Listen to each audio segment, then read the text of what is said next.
Welcome to Tree Talkin Time, where we talk all things tree dogs, from the smallest fights to the largest hounds, treating squirrels to bears and everything in between. And from time to time, we might even run a little fast game.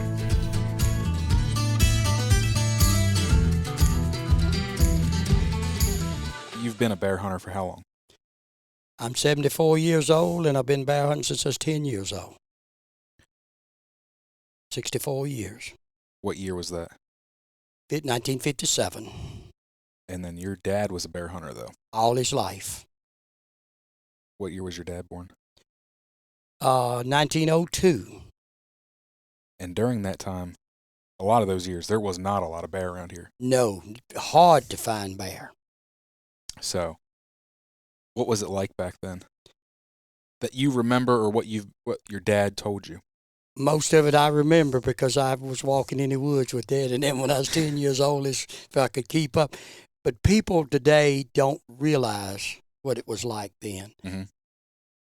You had no tracking systems, Yep. No radios. Mm-hmm.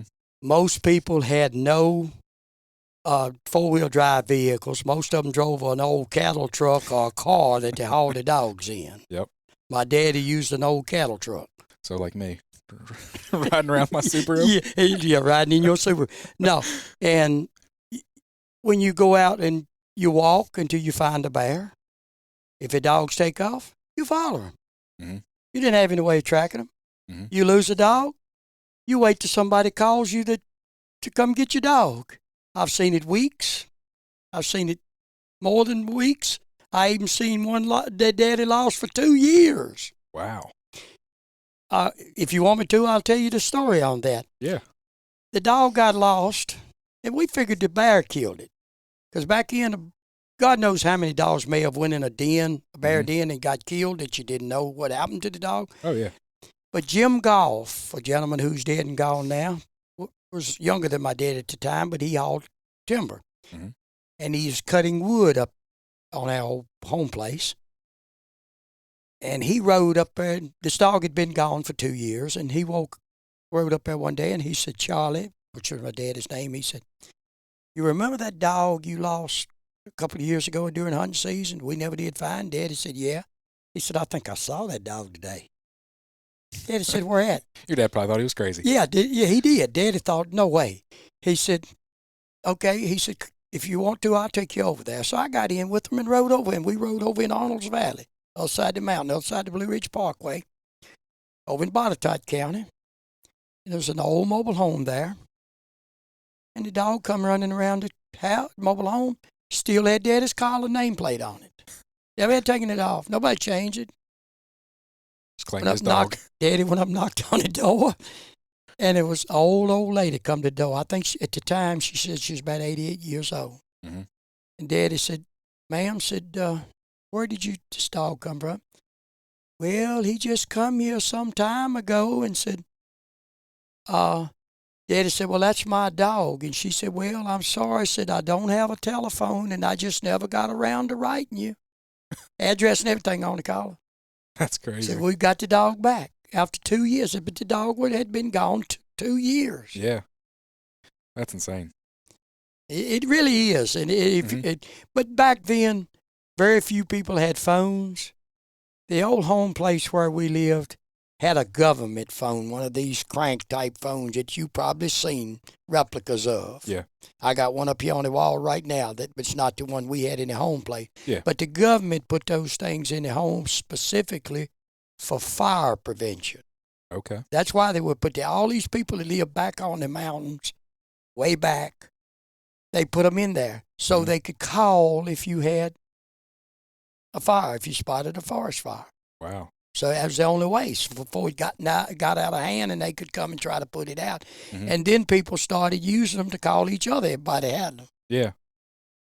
That's crazy. It is. I mean, I've seen the pictures of the phone. I honestly never knew that the government was the original ones that gave them out for forest fires. Forest fires was basically what they were used for, because my daddy's brother, Jess Hensley, was a forest warden. Okay. And I think I could still take you now. Where were we at? The forest wardens, they appointed forest wardens in different sections of the counties. and they were the ones that really supposed to look out. They actually had appointed fire wardens. Okay. And I think I could take you probably over at Botetourt right now in that county. I think it's one of those that says National Forest Warden. Okay. It was one over there at Hensley's house. Mm-hmm.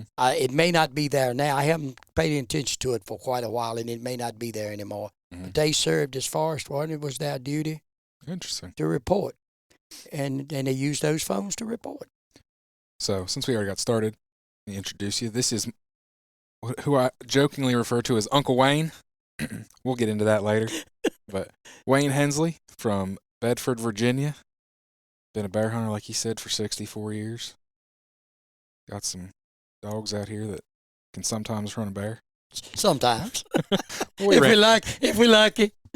We ran one today, so it's all right. Should have been able to kill that bear today, but unfortunately it was right in front of a person's house. Yep, unfortunately. But so, like you said, your dad was a bear hunter all his life. What kind of dogs did he run?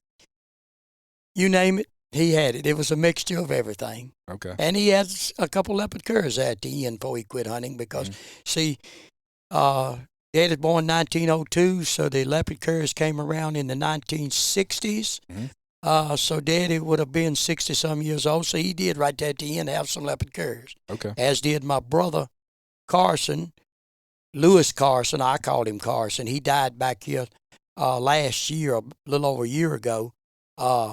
He owned one of the first 3 leopards that Richard McDuffie ever registered. Mm-hmm. We'll talk about leopards either later in this podcast or if we might do another podcast on it. But like, so you said pretty much anything. Do you remember, especially early, were a lot of them foxhounds?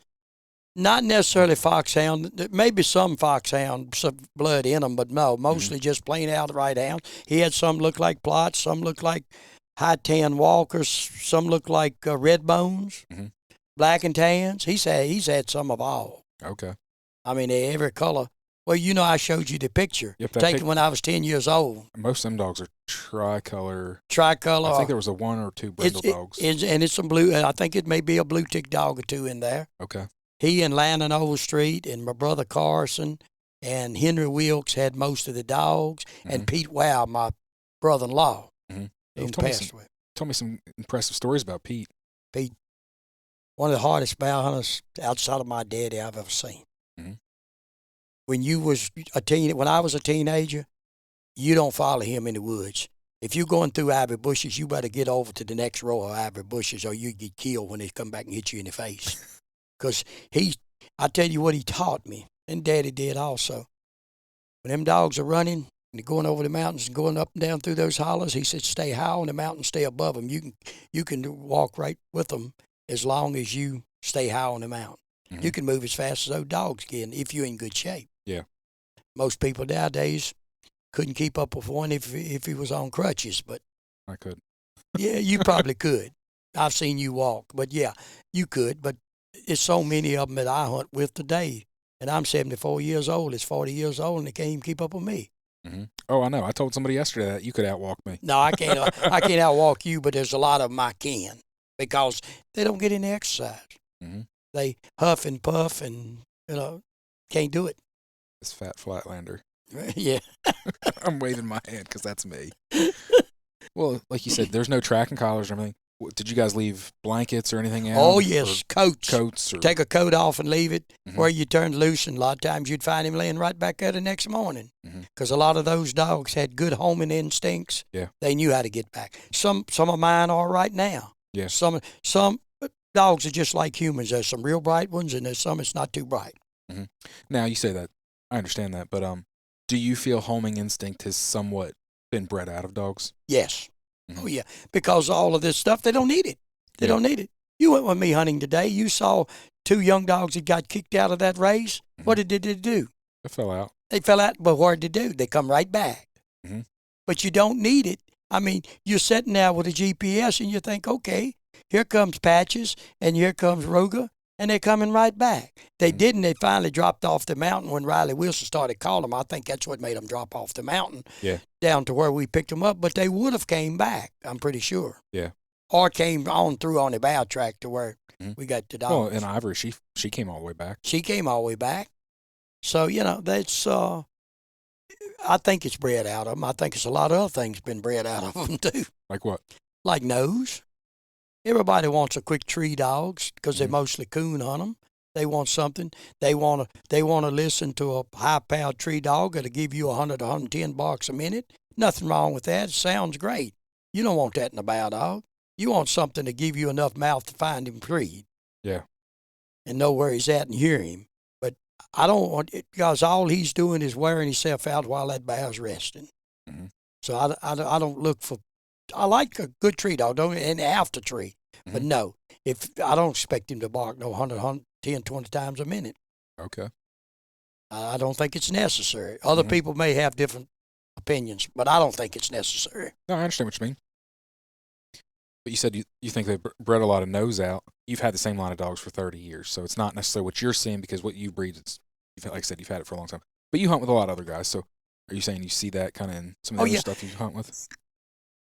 I won't call his name, but the young boy that was with the day turned the dogs loose on the bow, Mhm. they have no nose. Okay. I mean, that's not how that we lost the bear. Finally lost it. They cutting that timber up in there and skittles running up and down the roads and everything else, and God knows where that bear ended up. Mhm. But he'll admit to you that they're not cold-nosed dogs. Mhm. They're plot dogs, but they're not cold-nosed. And there's not knocking the plot. There's Yeah. a lot of good ones out there and a lot of powerful noses on them, but his is not one of them. Well, and I've even one of these podcasts I talked to a guy from North Carolina, and he said he doesn't want a cold nosed dog. He's got so many bear. He goes, I don't want to mess with an old cold No, terrier. you're right. So I mean, it kind of also depends on where you're I at. give you, for instance, those dogs of daddies, and my brother Carson and Pete Wow, all of them. I've seen them hit a cold track in the morning. Mhm. There wasn't no deer in Bedford County then, Yeah. none. You never saw a deer. I was driving a vehicle before I ever saw a deer, and I couldn't. It was a big 12-point buck, and I went around and told everybody what I saw because it wasn't. It was across the river in Amherst County, but none in Bedford County. If you Yeah. wanted a deer hunt, you had to go over there. Okay. Uh, I've heard that from a lot of people. I mean, just Bobcats is about, and coons is the only thing Mhm. that you off game, and as long as they went up a tree.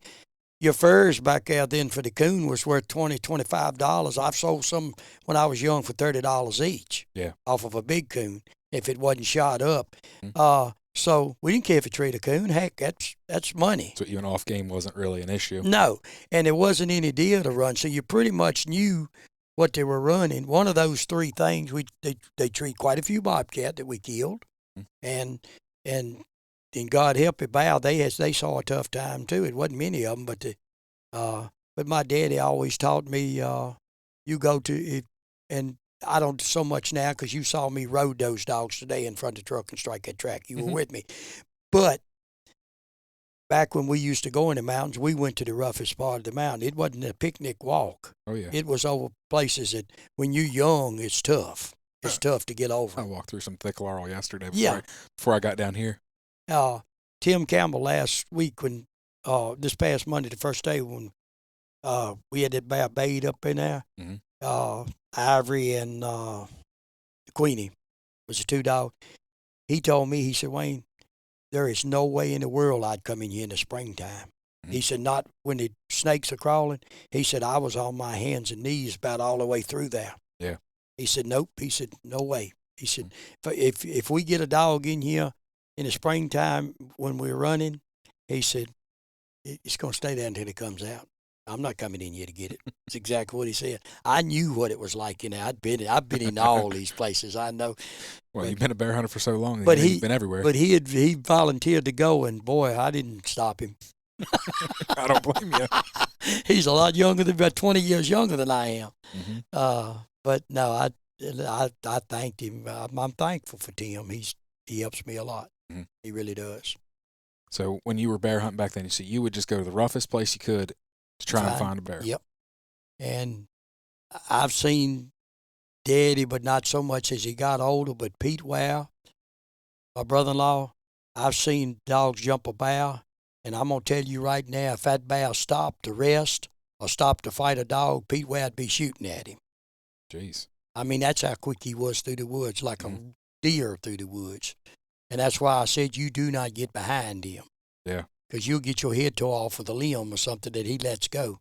Hunted with an old single-barrel shotgun, 16 gauge.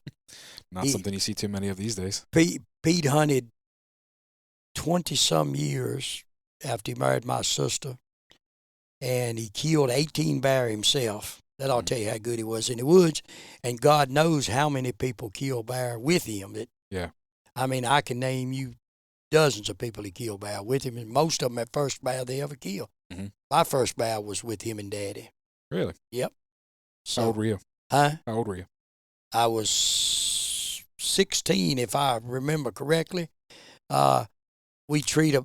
No, I was 18, excuse me, because I was working at Rubbertex Corporation in Bedford, and I got off 11 to 7 because you go in on Sunday night and finish up on Friday morning. Okay. And they run that bear across there and treat it, and I had a .303 British Enfield rifle that I'd won on a punch board for $1. First day of bear season, first bear I ever killed, first time I ever took a gun with me. I'd won it out there on a punch board where they spun it and stabbed it with a knife. Yeah. And they took chances on it. I paid $1 chance, which I went up there and they had that bear treed. And it was sort of funny. It was a whole bunch of dogs there under the tree. Mm-hmm. And it was in a real rough place. I mean, rocks. And it was this one tree sitting right in the middle of it. And I could see that bear, and I'm trying to ease up and get up there. Back then, you didn't tie dogs back. Okay. Because you shot so many coons and stuff out of them. You never heard of a dog getting hit by a bear falling. Yeah. But I'm easing on up, and and all of a sudden he spotted me. Mm-hmm. And I pulled that .303 rifle up, and I pulled down on him, and I shot him behind the front shoulder. Okay. And he dropped. And he went down in them rocks, and I could hear him fighting the dogs. And I started up in there, and it was one little path. And I said, Wayne, this ain't the right route, because if he starts out of there. Oh, yeah, he's coming for you. Yeah, he's going to come at me. So I backed out and went around above and all. And I come down. Wayne Toms worked at Rubbertex with me. And he went with me hunting that morning. He hunted with us. Wayne's still living now. He's actually a little older than I am. You're too older than I am. And he had a big red tick dog there, English red tick dog, that bear had that dog back of its neck in its mouth. Going to kill that dog. And Jeez. The dog scrambling, and the other dogs was trying to fight. It was down between two rocks. Yeah. I ain't never killed a bear, but I knew what to do. I went up there and stuck that gun right at that bear's ear while he had that dog in his mouth where that bullet went at him. Mm-hmm. I pulled the trigger, and his eyes looked like a slot machine when they rolled back in his head. Killed him stone dead. I shot him right down through by his head, brain, and he just laid back, and that dog went right back to pulling on him. Just turned him. Luckily, didn't kill him. He would have killed him if I hadn't got there when I did. But yeah. I wasn't that far. I wasn't probably 25, 30 yards from that tree because I was easing through them rocks. Mm-hmm. And every time I'd catch him looking the other way, I would ease up on him. But people today, they don't hunt like I hunted. Mm-hmm. I shot God knows how many coons out to dogs. Daddy, we lived up there on that mountain and it joined the National Forest. Daddy owned 351 acres of land up there. Okay. And the dogs ran out all the time. Mm-hmm. And he fed them meat. That's all they were ever fed. It's a Bedford locker. They called it a locker plant, but it was a meat processing plant out here at Bedford. Every Tuesday, Daddy'd go to the livestock market to take cattle or buy calves or whatever, and he'd go by there, and that man would have scraps. Yeah. They fed them every night, and you feed them real good that night. Most time next morning, they'd be treed somewhere. Just about every morning. They'd have a coon, bobcat. Daddy went up there one morning. Mama died. Daddy was 93 when she died. Mama was 64. Okay. I'm the youngest of us, and I done already outlived her 10 years. She had sugar diabetes and stuff. Mm-hmm. They didn't know what to do for it. She died in 1970, 51 years ago. Jeez. I was 10 days shy of my 23rd birthday when she died. She died August 17, 1970, and I was August 27 was my birthday. But Daddy went up there one morning, and I had to go to school. Mm-hmm. So he went to the dogs. And he told me, said, Mama told me, said, that evening, I said, what did dogs have to eat? She said, Daddy come back through the door, and my mother's name was Minerva. He said, Minerva, said, I done something I ain't never done in my life. She said, what'd you do? He said, I left 4 damn bear up one tree. They had a mother bear and 3 cubs treated. Yeah. He took Mom up there and she looked at him. That's cool. And she walked up. It wasn't that far above the house because I heard them treat that morning when I went walking out of there. Yeah. Because I walked down to the school bus. It was a mile each way. Down in the morning, back in the evening, uphill, but I walked a mile for 12 years. Oh, it wasn't uphill both ways? No, what? It's not like somebody threw 12 inches of snow. No, trust me. I did walk a lot because they didn't close schools then. But no, she said that the mother bear, right after she got there, she saw it, but he jumped out and left the cubs. Yeah. Everything went after her. Daddy said, I'm going to walk around here a little ways and see if they tree her again, but they didn't. She said she sat there. She said she wished she'd have had the camera because she said she watched them bear the whole time Daddy was gone and said they'd yawn and go to sleep. And I think he's gone 2 or 3 hours before we come back. She sat down to the tree and watched the bear the whole time he was gone. Well, like you said, especially for bear not being common, I bet that was really something. That was unique back then. You didn't see that's probably the first 3 cubs on a mother bear that I've ever seen. That or ever heard of around. I didn't see them, but ever heard of, and probably was Daddy's too. Yeah, to have 3 cubs. We're back after eating dinner. So you're talking about your mom seeing that in a sow and those 3 cubs. How much of a sight that was at that point in time? So, roughly, how many bears did you guys get to see? Annually. Well, you see a lot of them.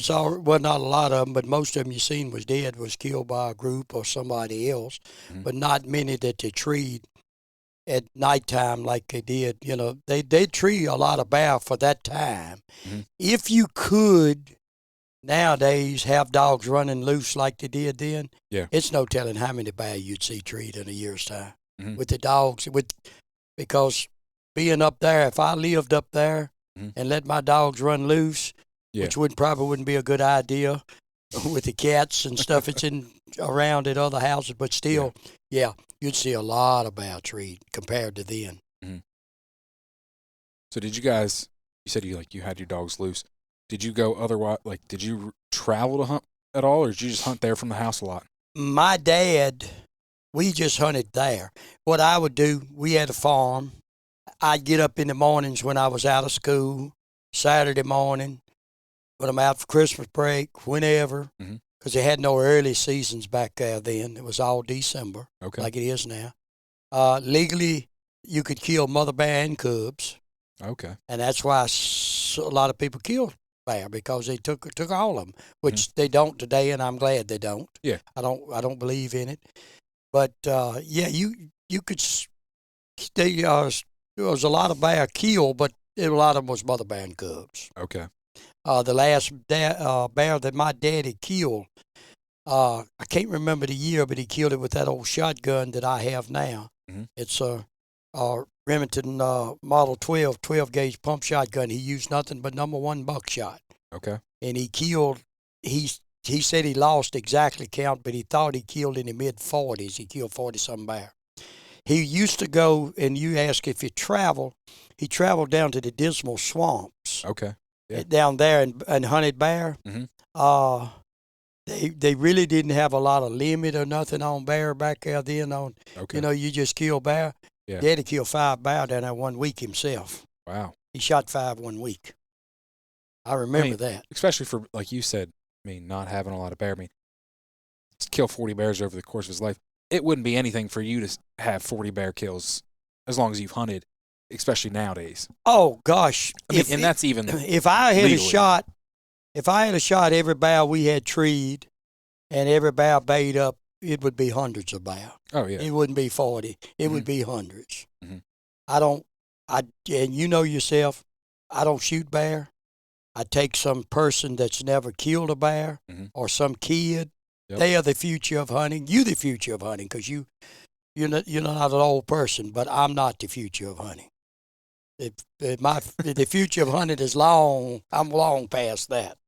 But still, like I said, you could have killed a lot more. You've killed what, 6? 6 bears. 6 bears over the course of 60 some years. So. And in one of those, I really didn't want to kill. I think I told you. I tell you about the gun deal? Yes. The boy was shooting the bear and couldn't hit him, Mm-hmm. standing there and done tore up one of my dogs. So I shot the bear. He shot at him 3 times, standing still, broad open, out on a hickory tree limb, and couldn't hit him. The first time he shot, I don't know where the bullet went. The bear was looking around like, what's going on? Mm-hmm. Second time, he hit the limb at his feet, and he started moving. And the third time, he shot above him. I seen it go in. I said, enough of this. Yeah. This boy ain't never killed a bear, and he ain't going to be able to kill one. Well, and like you said, that bear had already tore up a dog, and you're Yeah, no, it already tore up one, and he's going to tear up more, mm-hmm. especially if he wounds that bear. Yeah. I didn't want him wounded. Oh yeah, and you got to shoot him. Put the bullet in his head and be done with it. Put a bullet right under his left eye and told him, "There's your bear." There you go. But no, you've told me even some of the other bear, like it wasn't like you went in saying, "Oh, I'm going to kill a bear today." It was just a bait up bear that was getting dogs or whatever. Oh yeah, it's not even like you try to fill a tag. I killed one in North Carolina that was bait up, and it wasn't a great big bear, but it was a mean bear. Mm-hmm. And it was fighting dogs, and I could see it, but the dogs was in front of it. It was thick. Mm-hmm. I walked around, put the gun right behind his ear, and shot him. Yeah, shot him in the head while he was standing. He didn't even know I was there. Yeah, the dogs was fighting him so bad that they was moving in and out on him. He was concentrating on them. Mm-hmm. Once he settled down, I just stuck a gun up and pulled the trigger. But I'm not afraid of a bear. I've never been afraid of a bear. I've been chased by them, almost getting caught several times. Yeah. And I had one a couple of years ago I told you about. It chased me.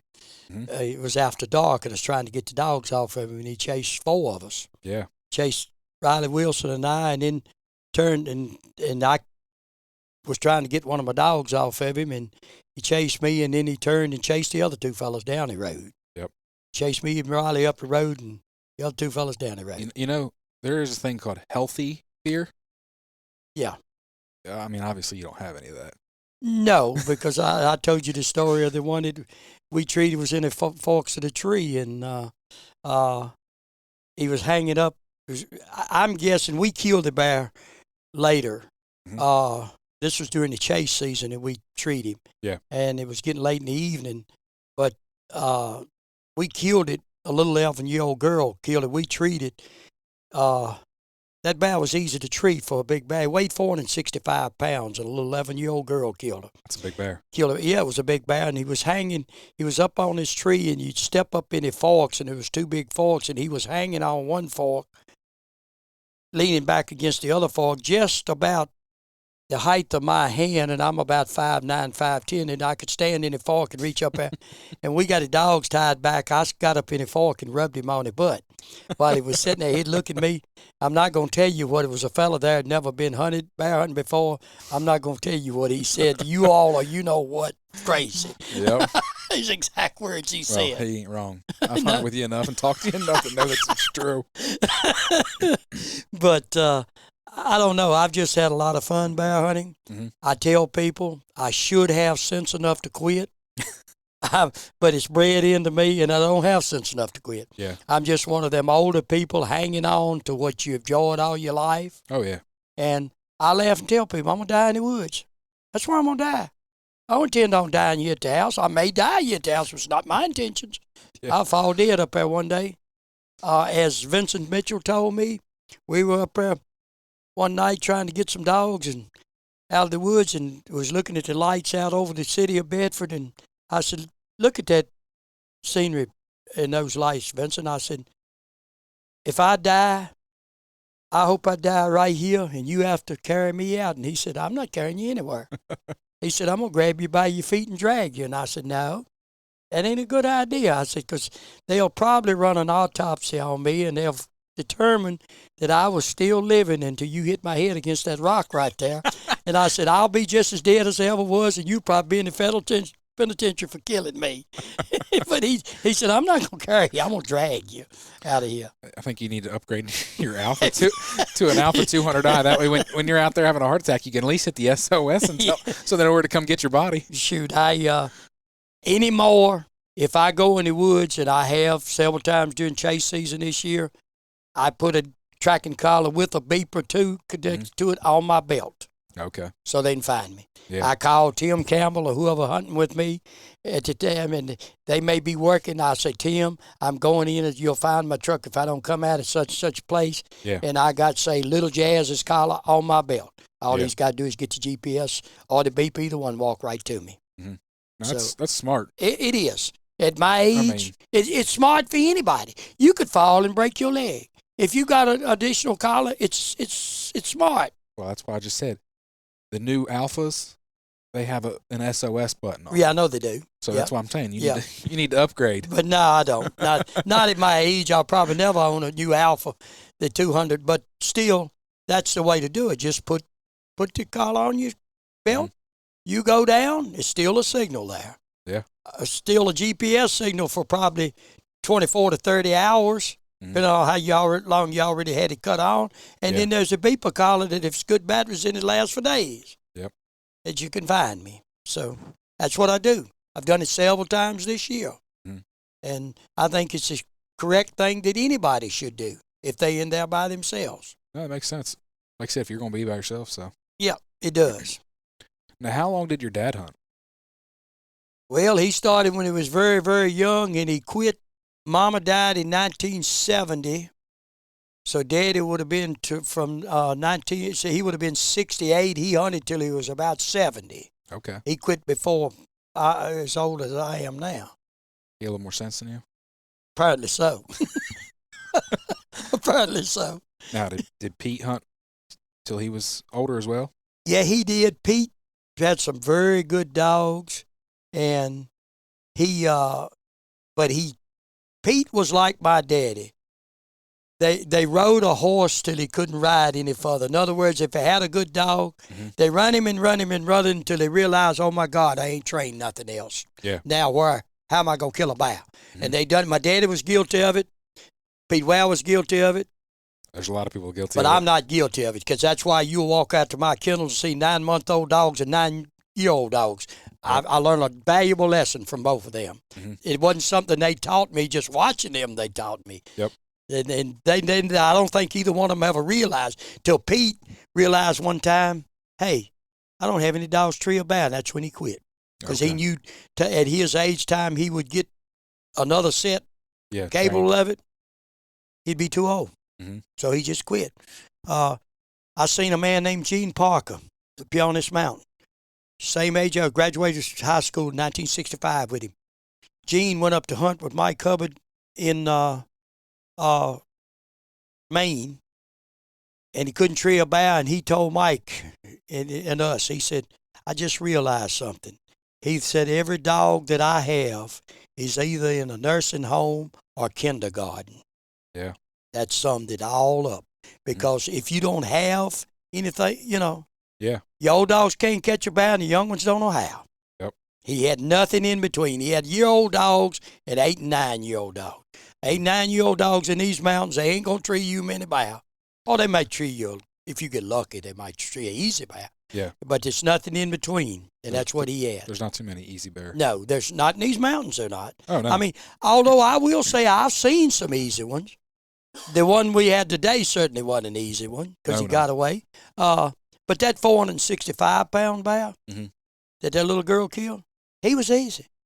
He might have been the easiest bear that I've ever seen, big bear. Yeah. Because I know for a fact during the chase season and to the kill season, we treated that bear 7 different times, the same bear. Like you said, he learned the game. He learned the game. He'd come on back down, and the next time the dogs got on him, he'd just run a little ways and zip up a tree and wait for you to come and get the dog. After we done it a couple of times, he said, what the heck? Yep. They're not bothering me. I'll just, as soon as one of them closes close enough, I'll go up a tree. Yep. Them dumb hunters will come and take them away, and I'll go back to wherever I was eating again, and go back to feeding. We did. I know it's the same bear, and we treated him 7 times. It was the 7th time when she shot that bear. Mm-hmm. That bear, 2 dogs treated that bear. Yeah, that's not much. No. For a bear that was definitely capable of. Oh, he could kill him if he wanted to, but he never fought him. He never cut a dog up in his 7 trees. He never, ever cut a dog up. Mm-hmm. I wish they were all like that. Oh, yeah. Unfortunately, he's probably the only one I'll ever see in my lifetime. But you're talking about mother bear and cubs. I went one year up on Campbell's Mountain, and we rode in there and we didn't get a track, and to come back out and it struck red hot, a track that wasn't up there. We ran it by and treated. It didn't run very far. I turned the dogs off the truck and they ran it and treated. We listened to the old chase when they pulled up and treated. We get up there and there's about 100-pound bear in the tree. He comes down and he goes back the way he come. And then we go back and get in the truck and go around and go up another road. And when we get up there to a man's land, which I knew him really well, and he said, I asked him, I said, I got dogs treed over here. Going to go? When I got there, it was 5 bear in the tree. It was a mother bear and 4 cubs. Wow. Only thing I can figure is he run right in on them, and she put them up a tree and went up behind them. I treed 6 bear in about an hour and a half and don't have a clue how I done it. Yeah. I treed 10 bear that week. Of course, the 6 of them was them. I treed 10 bear that week before I went to Maine to hunt with Mike Hubbard. But I don't know how I done it. Yeah. I'm just speculating on how it happened. It had to be how it happened. That little bear just ran right back toward her. Yep. And she caught her by surprise before she had time enough. She put him up a big old tree there, and she's down below, and she was probably 250, 275 pound, big old mother bear. Yeah. And 4 of the pretty. Only time in my life I've ever seen 4 cubs. I've seen 3 quite a few times, but never. That's the only time in my life, the one and only time. Okay. But I'm sure it's not. I mean, I and haven't never heard too many people. Never seen them again after we treated them. I guess she took them and left. Yeah. She moved on to somewhere else because I never seen them again. She didn't like all that pressure. No, she don't like it around those cubs. But I can tell you right now, she was popping, slapping that tree. She would have done a number on some dogs. But thank God she stayed up there with them cubs. Yeah. And I mean, it was the only time I've ever walked, and all you could see is just a black mass in a tree. All you could see was bear. Yeah. When you were looking through the trees, it was just black because the cubs were spaced just right, and she right down below them in a fork. And I mean, it was a tree full of bear. Yep, definitely. Almost like Christmas. Yep. Oh, yeah. That is Christmas. Did your dad or Pete or anybody else that you know growing up, did they hunt off a horseback or mules or anything like that, or just you guys all just walk? Well, all walking, but I tell you what, I got a nephew, Pete's son, Ed Ware, who's still a bear hunter. He and Steve Croft took horses first day of bear season one year. They rode horses. Somebody in the group asked Ed, said, are you going to be able to, can you shoot off the back of that horse? Ed said, I can shoot off the back of any horse one time, meaning that he might get thrown off. Yep. But they go up there, and the dogs are running the bear. And they heard the dogs coming. They still on their horse. And the bear come up over a log.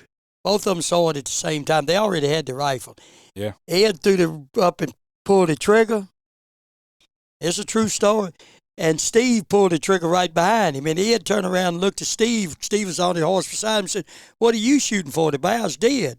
Steve said, how do you know it's dead? Ed said, because I shot him between the eyes. He had a bullet right between his eyes when he went down there to him. I looked at the bear. He shot him right dead between the eyes. When he come up over that log and stopped and looked at them horses, he put a bullet right dead between his eyes, killed him stone dead. Nice. But Ed said, I know he's dead because I shot him between the eyes, and he was right.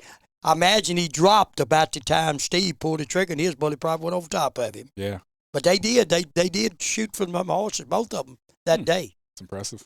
Yeah. I wouldn't try it. I wouldn't want to. No. I don't blame you. I wouldn't either. But I just didn't know, because back in these mountains, back those days, I'm sure there was a lot of horses and mules. Oh, it was still around, being used for. Yeah, it used for stuff like that. And a lot of people coon hunted on mules. You ever seen a mule jump a fence? I've never personally, but I've seen videos and stuff. Have you ever seen them where they lay the jacket on the barbed wire and they jump over? Have you ever seen the movie Where the Red Fern Grows? I mean, come on, they do it right there in the movie. Yeah, I know it. Yep, they do. So I never hunted from horseback. I've rode horses before and all, not a lot, but never hunted from horseback. I could visualize a horse getting up in them rocks and breaking a leg or something, and you have to shoot the horse, and I don't get that. I wouldn't want to have to shoot a horse. Yeah. No, like I said, I just wasn't sure if that was something that you were around when you were a kid. Yeah. Now, you showed me a picture, like we talked about at the beginning of this. How many bear are on that barn? Well, there's 5 in the picture, Mhm. And I think it's 8, if I remember. It's 3 around the corner and a lot more coon hides. I think it was 8 bear and like 30-some coon hides on that barn. Now, the coon hides is deceiving because Daddy's brother, Tom Hinch, had done a lot of trapping. Okay. He caught a lot of them by trap, but a lot of them was caught by dogs, too. Mhm. Because the coons wasn't like they are now. It was coons, but not like they are now. Yeah. But the bear was hard to come by. But that was a 56 hunting season that picture was taken in. Yeah. I was 10 years old in that picture. Mhm.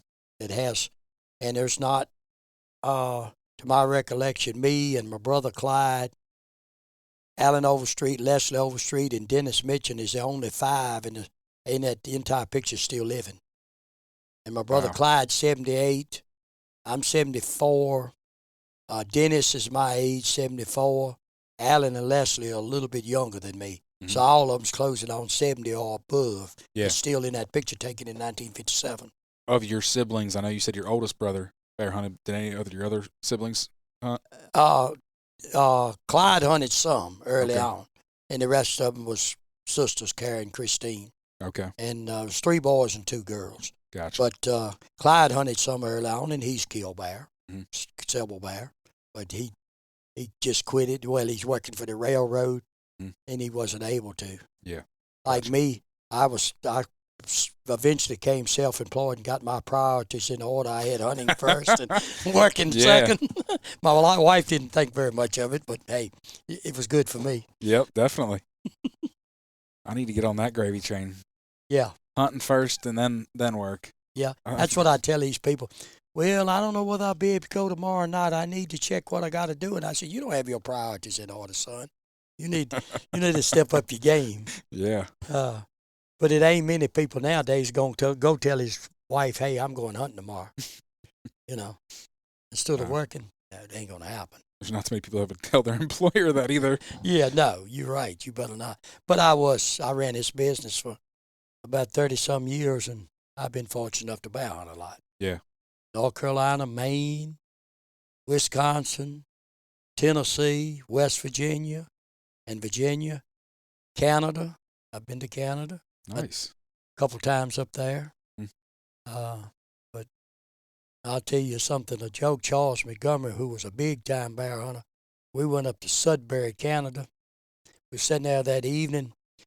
The sun was going down, and somebody looked at me and said, Hensley, said, which way's north from here? I said, well, the sun comes up in the east and it sets in the west, so this has got to be north. Charles said, oh, Wayne ain't as dumb as you thought he was. They thought I was going to get up in Canada and get lost is what they thought, and they're going to have to come find me. Yeah. I said, Wayne ain't as dumb as you think he is. But, no, I've been in them swamps down in North Carolina. Take a compass. Yeah. You and, better. Because there's no landmarks. And I've went in. I went in on a power line. Well, power poles went up the side of this road, Mhm. and I went to the right of the truck to the passenger side. I took a compass. When I come out of there, I was 2 power poles down from the truck. I don't Yeah. figure it's bad. It's the first time I ever used it, Wow. and I really didn't know how to read one, but I didn't let that thing. I looked which way it was going in, Mhm. and when I started back, I knew it had to be opposite of that, Yep. and I'd walk a little distance, and I'd pull it, and if it was to the left, I went to the left. If it was to the right, I went to the right. I come at 2 power poles below that truck on that right of way and Yeah. rode down through there. Now, when I was in Michigan, a lot of those guys still carry compass just because GPSs die, fail, whatever. And that's what they said. They're like, you get one of these big cedar swamps where there's no landmarks, you can't see. It's so thick. That's your guide. That's your guide. It has to be so thick. But I'll tell you a story. I went with a guide up in Wisconsin. Mhm. Dave Brains, heck of a nice fella. Fisher Creek Outfitters. I think Dave, last time I heard, he had Alzheimer's very badly.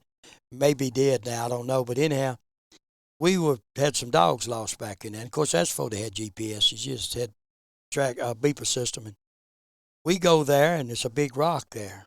Mhm. Me and him and Fred Wow, Pete Wow's others. Fred and Ed were twins. Okay. And we went around, we walked, and we come back, and Fred said, Dave said, hey, are we walking in circles? Said, this looks awful familiar. No, said, we going the right way.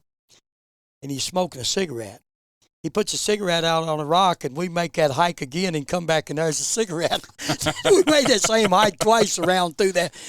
And he said, Dave, we turned around, said, we going in circles. There's that cigarette. Dave said, damned if it ain't. And I looked at Fred, and I said, you know you're in trouble when the guide's lost. Yeah, no kidding. I know whether he's going to get out of there or not, Mm-hmm. but he got us out. But I had to laugh at Dave. We had a bough tree up there. I thought it was funny as heck, and it was about 100 yards off the road, and it was a posted sign on every tree almost. Mm-hmm. If you'd leaned your hand up, if you was blind and leaned your hand up on a tree, you'd have felt a posted sign. You knew it was posted. Dave walked over and leaned over and looked at that thing and said, where it said no hunting, he said, hunters welcome, y'all come on. We went on into the dogs. We didn't kill a bear, but we got those dogs, which you wasn't supposed to do it. But yeah, he said, hunters welcome. I looked at Fred, and I said, well, hell, he'll be in jail with us, I reckon. Let's go. And maybe his wife will come over and get us out. Yeah. But I've hunted a lot of states like that, and I probably enjoyed West Virginia and North Carolina more than any of them. Mm-hmm. North Carolina's rough, thick, but I just like to hunt down there. Yeah. Especially as I get older, because it's flat as my living room floor, and I can still get around good on flat land. Not so much these mountains. For everybody listening, he's a liar. He still gets around these mountains better than most. So Better than most my age. Maybe no, say better, it better than most in general. No, better than most my age, because, like I say, I see so many people my age that well, I refer back to what I've always said. If I showed you where most of my friends reside, I need to take you to the cemetery. Yeah. Because most of them's gone. Half of them probably gone. Mm-hmm. And half of the ones that's left can't hardly shift their feet to move. Yep. And I don't mean knock them, but they never done nothing. They retired and sat down in a chair, get fat and lazy, and can't do anything. And I refuse to do that. An old guy that I work with, one time I asked him, he's in his mid-80s. He still works part-time. And I asked him, I said, Kenny, why don't you retire? He goes, why? Because I can sit at home and die? He goes, everyone that I know that's retired sits at home for a year, 2, 3, and dies. He goes, I ain't going to do that. He's like, keep on working. And he still drove. He kept a CDL up until he was like 83. I want to say he's like 86 now. Yeah. But that's why. Mm-hmm. My dad, like I said, was 93. He had cattle he fooled with until he was 88 years old. He had cattle up there on that farm. Mm-hmm. And my sisters said one day, one of them cattle's going to kill him. I said, so what? I said, at least we find him dead in the barn lot. We'll know how he died. I said, you take those cows away from him and Daddy will die quickly. That's all he knows. Yeah. He's fooled with cows all of his life. Leave him the hell alone and let him live his life. Mm-hmm. And they finally just give up on it.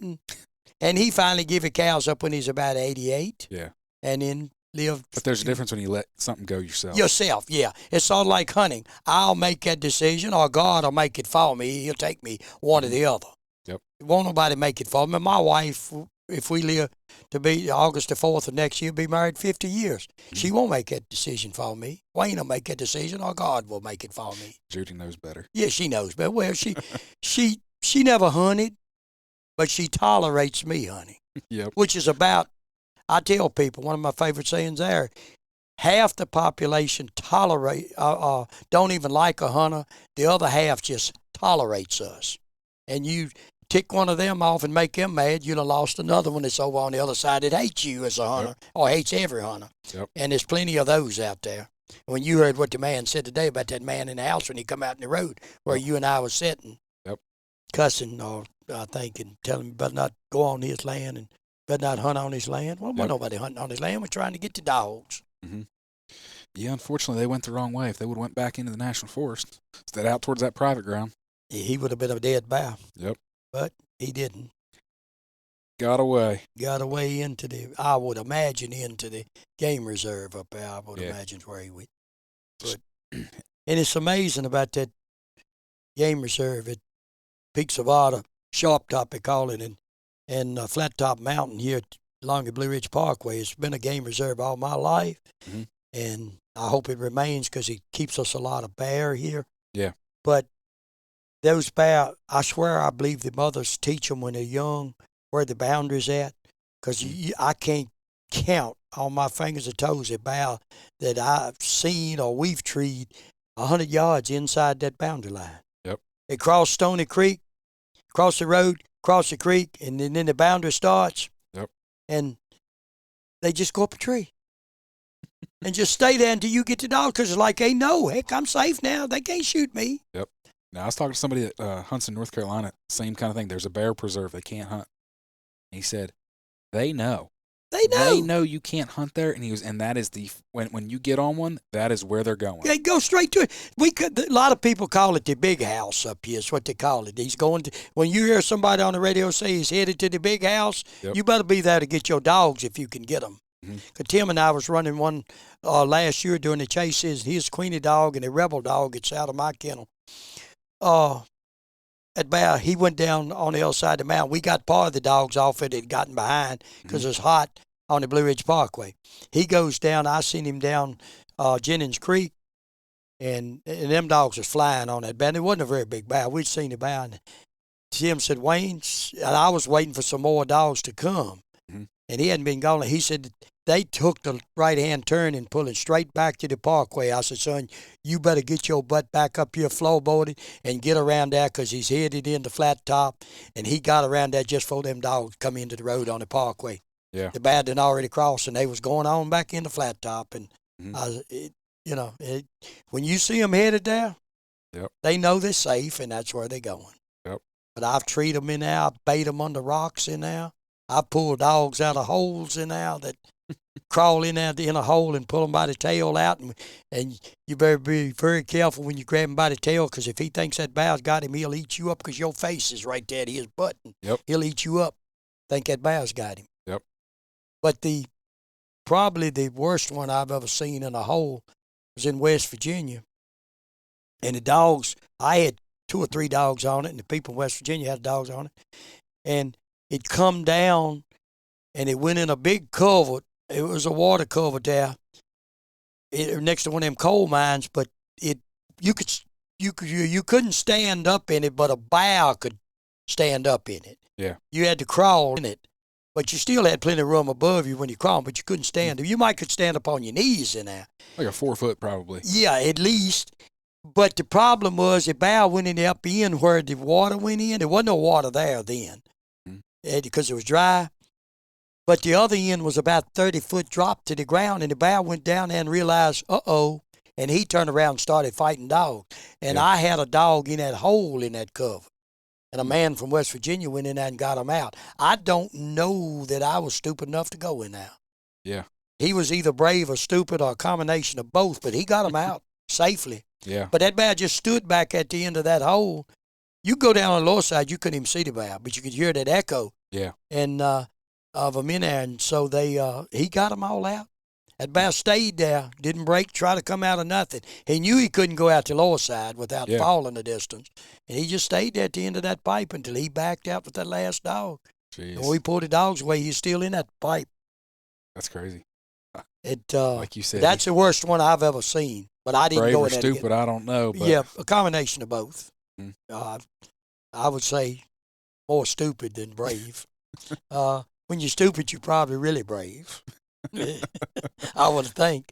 Well, John Wayne said, if you're going to be dumb, you got to be tough. You got to be tough. That's exactly right. And I've done some crazy things around bear, but several years ago, we was running during the chase season. The dogs treat a bear after dark. And I had a Rebel dog, and it was a small bear, and I tied him back. There was a log there, and I tied him back to an ivy bush behind the log. And I wanted to get a better look at the bear, and I cut the light on and walked between Rebel and the bear. And about the time I went to cut my headlamp on to look up at the bear, they hollered, "Look out, Hensley, he's coming out." And that bear come down right beside me, and he come all the way to the ground. All the dogs was tied. Well, I wasn't worried about. I wasn't thinking about nothing. But Rebel lunged at that bear. He come over that log and lunged, and he grabbed me in the back of the leg right here, above my knee, sunk 4 holes, 2 top and 2 bottom across that muscle. I'll tell you what, if he hadn't have caught it, he jerked me back over the log all the way back to him. When he realized it wasn't a bear, he turned me loose. Yeah. I'm surprised that he didn't go on and try to tire me up. And he could have killed me right there. I didn't even see it coming. My headlamp flew off and everything. He jerked me back over that log, and he let go, and I got up and I started dropping my britches, and I had 4 holes on each side of that muscle, but he caught just enough of that bone. Yep. And he let go quick enough, but I figured the muscle was pulled away from that bone, but it wasn't.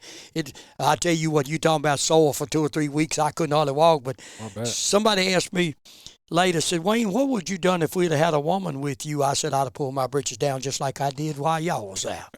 I wouldn't have cared who was standing there. Because I had to find out how bad my leg was torn, because it was just painful. But there's a little difference in modesty when there's a medical issue. When it's a medical issue, the heck with the modest part about it. Yep. Male, female, it don't make any difference. I would have pulled my pants down right in front of her. That's funny. Wouldn't have made any difference. But yeah, I've had some close call with bear. The funniest one I ever seen, we went in down to North Carolina on a bear, and them bears make them tunnels. They look like igloos through that thick stuff, and a lot of times they'll go up there, and it's the only way to get into them is crawl through there with your gun in your hand. That just sounds like madness. Like, crawl through a tunnel that bear goes through. The bear's stuck back there somewhere or another. Ed Ware and Calvin Angus, and we crawled in there, and I crawled in, but I was behind them. Calvin's in front. Ed was here, and I'm behind. And the bear, when he saw us, the only way in, the only way out's that path. Yeah. He charged right through the dogs and charged right at us. Mm-hmm. Calvin threw the gun up, bam! That bear flopped down. And he turned around. I got him. He had said, you better shoot again. He's getting up. He was fixing to get up to charge us again. Ed was looking at him. I couldn't see him because, through the tunnel. Yeah. He shot him again and killed him then. But the dogs had about got to him then, was all over top of him. But, yeah, he didn't totally kill him, and he was so happy to kill that big bear. He didn't even realize he still had life in him. Jeez. But I'll tell you the story about the one I shot. Richard Martin, who's dead and gone now, he died about 3 years ago. He's 81 years old. Thought a lot of Richard. Lived in North Carolina, wrote a lot of articles for Full Cry magazine about the Big Bear Club and stuff. If anybody's got any old books of Full Cry, in there he wrote for years, and I hunted with him a lot. And we went down there one day, and nobody but me and Richard. He was in his 70s. I'm in my 60s. That's a real crew right there. Yeah. So the fellas, we hadn't found no track, and the fellas in the deer club asked, said, come holler Rich on the radio. Said, Rich, said, just run a bow to the block over here if y'all want to run him. And Rich said, where at? He said, we put a Mountain Dew can on a stick there right outside the road on the tree limb. Said, that's where he crossed. Said, if you're going down that road, said, he's crossing from your right to your left. And he was. The track of dogs blew up. I turned loose 6 dogs, and he turned loose 3. They went across that block, got to another road, got across there before we could get there. So we hustled back, and I said, Richard, I'm going to stay here while you go around there. Well, he gets up on the upper end. See, you had beeper systems then, didn't have no GPS. Okay. And the tree switches started going off. And I said, Richard, the bear's treed. Wayne, the bear's not treed, he's on the ground baying. I said, Richard, the bear's treed. I know my system, and the bear's up in the air. He said, well, there ain't no trees in there big enough for him to go up. It's planted pines. I said, I don't care, the bear's off the ground. I'm certain he is. He said, well, come on around here. I'm a lot closer to him than you are. So I did, and I go around, and he was right. So I said, well, I'm going to go in there, and if he is up a tree, and I looked over my left, and it was big timber, but the bear never made it to it. Yeah. If he'd have made a little bit, another 100, 150 yards, it'd have been in big timber where it wasn't planted pine. So I go in there, we got 9 dogs there. And that old bandit dog of mine that was almost 15 years old that died about 3 or 4 weeks ago. Yeah. He was one of them. And I get there and I'm getting closer and closer and closer, and I thought, my God, Richard's right. This bear's on the ground, and there's 9 dogs around him, and he's sticking here.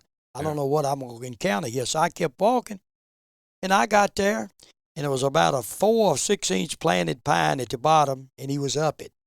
They must have put some heat on it. But bear weighed 250 right on the nose. He was up there, and he'd gone up so far it was bending over. And I looked up and said, we weren't going to shoot the bear. Yeah. We're going to let him go unless somebody in the club wanted to kill him, but he wasn't going to stay that long up that little old bush. And the dogs could almost jump and grab him. Mm-hmm. And I said, well, let me see if I can get him. So I caught 2 dogs. When I went and tied them back, looked at him. He said, now fine, just calm. I had that .375 rifle of mine, and I shoot left-handed. And I reached and I caught Bandit. And when I bent over to catch Bandit with my right hand, a tree limb hit me in the top of my back. And I thought, uh-oh, what's going on here? And when I stood back up, his butt was at the top of my head. He was backing down. Yeah. But I was standing at the tree. I said, Wayne, you too old to be in this situation. I got to do something here. I never did even turn Bandit loose. I pulled the hammer back on that .375, and I stuck it. He was hugged around that tree. I stuck a gun right up under his left leg, right against the tree, and when I pulled the trigger, I shot him right through when I put the bullet through his throat, Yeah. it grazed the inside of his left leg, went through the up into his brain. Mm-hmm. When I pulled the trigger, I took one step back, and the bear fell right where I was standing. Jeez. And the dogs piled on him, and I finally got all of them off, and I called Richard. I stepped back where I could hear on the road. I said, Richard, the bear was treed. The bear's dead, and he was treed. Richard said, he was. I said, what was he up? I said, one of these planted pines. He said, really? I said, yep, it always goes back to what Jerome Barr has been saying for years. If you put enough heat on his butt, he'll climb an axe handle. Jerome used to, that's one of his favorite sayings. Yeah. You put enough heat on him, on his you know what, he'll climb an axe handle. And I laughed, and Richard mumbled something on the radio. But we stand there with 9 dogs, 250-pound bear. So I took a collar off, laid it on the bear. I brought 2 or 3 dogs. I think I brought 3 dogs out. Left them other 5 in there. Yeah. Tied back. I said, Richard, what are we going to do? I had to kill it bear. I didn't have a choice. I was going to get killed myself, or he'd kill some of the dogs. We'd never get them off. He said, don't you worry, Wayne. And he had a little old black book in his truck where he kept names. He called Ralph Sheffield and his son, Ralph and Reed. They still bear hunt down there, kill a lot of bear. I've been following them on Facebook and all this hunting season. I had never met them at that point. He called them and said, we need some help.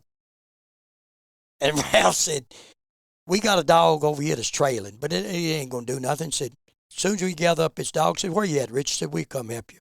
He come over there, and he had this big old boy with him. He introduced Ralph and Reed, shook hands with him. He had this big boy with him, and I said, you look like a football player. He was 6'5" and weighed, I think, 265 pounds. He was a man. Yeah. He said, yeah, I did play football. Said, I graduated this year. He said, I played on the state championship football team. I said, I believe that. Yeah. We went in there, took machetes, went back in there, and we walked, found the bear. Took a little bit to find the bear because the dogs, they done got quiet and laid down. They was tired. Yeah. We took the dogs out, come back, and me and Reed took a machete and cut a trail. Mm-hmm. That boy that was a football player drug that bear all the way to the canal across from a truck like it was a groundhog. Jeez. By himself. He was moving that bear as fast as we could cut the limbs off and the brows back to make him a bear. And Richard and Ralph walked with the coats and our guns coming out of there. All righty. Now we can finish this up after multiple phone calls, eating dinner, a technical difficulty that sent me to Walmart. No, only a couple hours after we tried to start this thing. So, after all these years of bear hunting, anything you want to share with people? Like what? You tell me. I don't know. Any life lessons, things you've learned? Yeah, I think you and I were discussing about training dogs. Mm-hmm. I found out something my daddy always taught me. A dog does best in his own environment. If you're trying to start a dog with on a cage coon or something, you start it in his own kennel. You set it outside, let him bay at it. Set it inside. If you don't bay at it, put another dog in there with him. But you do that before you take the coon out there. Get them adjusted to each other. Let that one dog start baying, and I guarantee if it's any bay in him, he'll be baying it in a few minutes in his own kennel. A lot of people jerk them out, take them out in the woods somewhere or another and with the coon, and all they want to do is new surroundings, and all they want to do is play. Mm-hmm. But you leave them in that lot. Once they get adjusted, put a dog in there, you know it's going to bay the coon. You leave them out too. Go back and then take the coon to them. Yeah. I found that's the best way. I've always thought that, and it works. And I'll tell you something else, a possum is better than a coon to train a puppy with. Mm-hmm. You can put on a pair of gloves, catch him by a tail, let him walk right up beside the kennel, and if you got put a piece of panel up on top of your kennel, let him walk right across it. Yeah. Put a string on his tail or somewhere, you know it ain't coming off, and you just pull him back, and he'll start baying at it and treeing. He'll start looking up treeing at it. Well, heck, I just passed one on the road. Let's go get it. We can do it. I can catch him. At my age, I can catch him. So, well, in the beginning of this, I jokingly said I call you Uncle Wayne. It was funny. Now, it's been about a year and a half ago because you said that's how Pasha's 17 months old, I guess. Mm-hmm. So, Yep. yeah, a couple months more than that because I brought her mother down to breed her to your ninja dog, and it was right in the beginning of all that COVID mess. And it was funny. I was talking to another guy as I was driving down here. He's like, "Aren't there restrictions over there?" He's out in Michigan. You know, Michigan was locked down tight. He's like, "Aren't there restrictions over there?" I said, "Yeah, there are." I said, "But you're allowed to go visit family, and I'm going to visit my Uncle Wayne." I said, "How are they going to say anything else?" I just laughed. I'm like, "Going to visit my Uncle Wayne." Uncle Wayne. It's family. I don't know. BJ started calling me that, and everybody calls me that now, Uncle Mhm. Wayne. But, well, you heard what Cody said today about the bow, about getting his attention and all. Yeah. People pick up stuff. It's amazing, and I'm going to tell you this story. People don't realize, and I didn't, how much people pay attention. People that you don't think pay attention. Mhm. There's a gentleman down the road here, Roger Clark, comes by Christmas Eve. I do those plates for his plaques for the Masonic and Rebecca Lodge over here. Mhm. And he come down the other year, and he's sitting talking, and he said, "Wayne, Josh Overstreet used to live across the road over here." I said, "Where is he at now?" I said, he's in the National Guard. He's over in Qatar or Qatar, whatever you want to call it. He said, "I didn't know that, but I said, he's due to come back any time." And he said, "Did you know that boy called you Daddy?" I said, "Yeah, I knew he did. I've heard him. Many people told me that he called me Daddy. Mhm. He actually called me Daddy, and he has a daddy. Because he started hunting with me when he was 15. He killed 2 bow. I treed both of them for him. The first one he ever killed, weighed 420 pounds. Was up a tree, a nice bow. And I told him, I said, he talked on me, and he said, "Wayne said, that boy thought the world of you, thinks the world of you." And I said, "Well, I'm glad to know that." Because I tried to lead him in the right direction, and I said, "Youth is what it's all about." Oh, yeah. And he said, "You do any coon hunting?" I said, "Very little." He said, "You ever want to go? My place is open to you anytime you want to go. You Mhm. come on." He said, "Just come on and hunt." Yeah, and one like Roger Clark, who doesn't hunt himself, you don't pay attention. You don't think somebody like that is watching. Yep. And taking it all in, but he did apparently. And he commented on what he said about me and all. And then when I was inducted into the Virginia Browners Hall of Fame, he's the one sent it in. Okay. He sent it in to write up. Mhm. And I didn't even know it till I got my newsletter that he had nominated me for it. Well, that's awesome. And he helped me a lot. I laughed when Richard Sprinkles, if I was the president then, when they nominated me over there at that meeting. Mhm. And he said, "We have a nomination here for Wayne Hensley, but I think he might have been the one that sent it in." I said, "God, Richard, don't tell people. Most people don't know that." I went along with the joke, but Yeah. yeah, he nominated me for it and talked about how he started hunting with me and the leopard curs and all that I hunted. Yeah.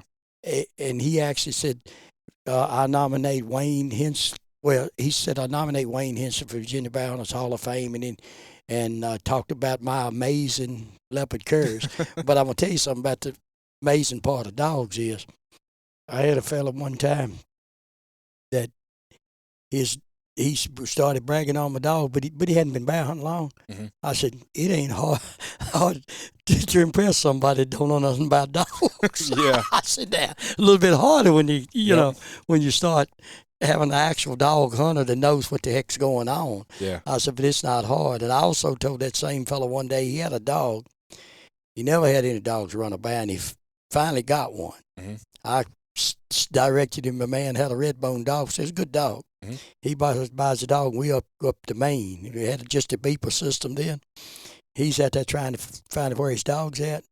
He walked over and he said, Wayne, he said, will you take this thing, tell me where my dog's at? He said, I don't know much about it. I said, yeah, most people who never had a dog get out of the road don't need to figure out how to use one of these things. But I kid with people. Anybody knows me. I'll say anything to anybody. Oh, well, I've learned. But never met a stranger. Never met. But I've taken, I think I counted back here not too long ago. In the last 15 years, I've taken 31 people that killed the first bow. Wow. The youngest one was 9 years old, which was Graydon Henson, BJ's son. That bow weighed 3-something that we treed up there where we went today. Mm-hmm. And the oldest one was 60 years old. Wow. Donnie Cox, and I took Donnie. 60 years old, never killed a bear before. Never killed a bear, but he hunted with some people, just never got a chance to kill a bear. Mm-hmm. And Donnie, I took him to West Virginia. He come up and spent the night in a motel with me, and went Monday morning, first day of season. We treed the bear. He killed the bear. We brought it back up there to the camp where the rest of them were staying. Gutted the bear, skinned it out, quartered it up, put it in the cooler, and by 12 o'clock, he's on his way back to Virginia. Only one day. He told me later, he said, Wayne, I'm 60 years old, never killed a bear. I said, you've been hunting with the wrong man. Yeah. That's what come to my mind to tell him, but it was lucky the way it happened.